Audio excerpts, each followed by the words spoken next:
અમદાવાદમાં સ્નેહાંજલિ society demolition મામલો સામે આવ્યો। ઘર તોડવા માટે એએમસીનું જેસીબી પહોંચ્યું હતું અને ઘરો તોડવાની કામગીરી શરૂ કરાઈ। ડિમોલેશનને લઈ લોકોમાં રોષ જોવા મળી રહ્યો છે। સરકાર અને પોલીસ બિલ્ડર સામે કાર્યવાહી કરે તેવી માંગ કરવામાં આવી રહી છે। બિલ્ડર દ્વારા લોકોને ગેરમાર્ગે દોરવામાં આવ્યા હોવાનો આક્ષેપ લોકોએ લગાવ્યો છે અને ત્યારબાદ લોકોને ઘર ગુમાવવાનો વારો આવ્યો હોવાનો પણ આક્ષેપ કરવામાં આવી રહ્યો છે।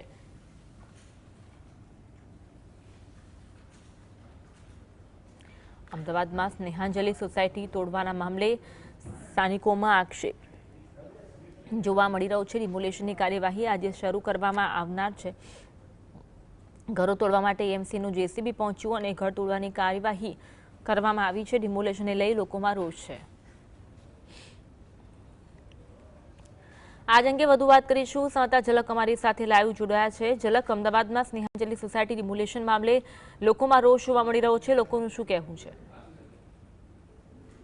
જી અન્વી, તમે જોઈ રહ્યા છો કે જે આ સ્નેહાંજલિ જે સોસાયટી છે, સ્નેહાંજલિ કોઓપરેટિવ હાઉસિંગ સોસાયટી 9/5/1983, આ જે સોસાયટી છે તે હાલ ચર્ચામાં આવી છે, વિવાદમાં આવી છે, કારણ કે જે આ મકાનો જે અહીંયા બનાવવામાં આવ્યા છે, 18 મકાનો બનાવવામાં આવ્યા છે, તે કોઈ અન્ય જગ્યા પર બનાવી દેવામાં આવ્યા હતા અને હજી જે મકાન છે તે મકાનો તોડવાની કામગીરી છે તે કોર્પોરેશન દ્વારા કરવામાં આવી રહી છે। આખી સોસાયટી જે સ્નેહાંજલિ સોસાયટી છે તે ભૂતકાળ બની જશે અને આગામી દિવસોમાં અહીંયા પ્લોટ બની જશે।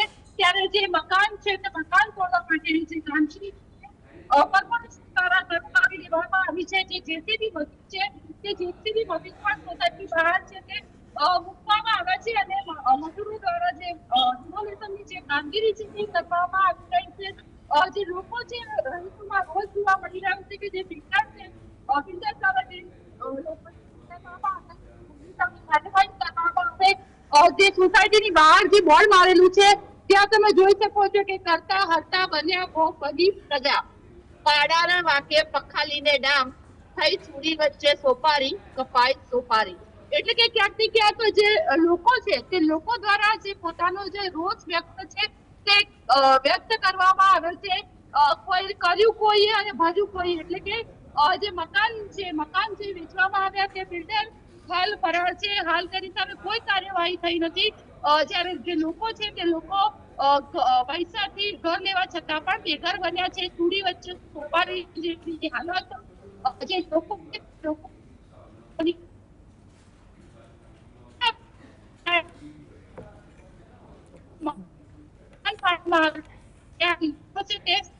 સામાન શિફ્ટ કરી રહ્યા છે, પરંતુ તેઓને એક જ પ્રશ્ન છે કે ભવિષ્યનું શું? પોતાના જે મકાન જે બનાવ્યા હતા, મકાન ધારકો હતા જે રહેતા હતા તે મકાનો છે તે મકાનો હવે દૂર થઈ જશે, પોતાના મકાનો દૂર થઈ જશે અને હાલ હવે તેઓ ભાડે મકાન છે તે મકાન રહેવા જશે। ત્યારે લોકોમાં એક પ્રકારનો રોષ જોવા મળી રહ્યો છે। તેઓનો શું વાક? શા માટે સરકાર અને જે પોલીસ છે તે પોલીસ બિલ્ડર સામે જે કાર્યવાહી છે તે કેમ કરતી નથી? શા માટે તેઓને અન્ય છે તે વ્યવસ્થા આપવામાં આવતી નથી? તેવા જે સવાલ છે તે સવાલો હાલ જે રહીશો છે તે વ્યક્ત કરી રહ્યા છે। રહીશો પણ છેલ્લા કેટલાક દિવસોથી જે આ પ્રકારની જે માથાકૂટ ચાલી રહી છે, જે સમસ્યા તેમની માથે આવીને ઉભી છે, તેને લઈને છે તે વ્યાકુળ બની ગયા છે। હવે કઈ બોલવાના માટે તેઓની માટે શબ્દ નથી અને પોતાના ભવિષ્યની જે ચિંતા છે તે ચિંતા વ્યક્ત કરીને હાલ તો તેઓ મકાન છે તે મકાન ખાલી કરતા જોવા મળી રહ્યા છે, અથવા તો શાંતિથી જે મકાન જે પોતાનું સપનાનું જે મકાન એક સમય તેઓ જ્યાં રહેતા હતા તે તૂટતું જોઈ રહ્યા છે। જી, આભાર જોડાવા માટે અને માહિતી આપવા માટે।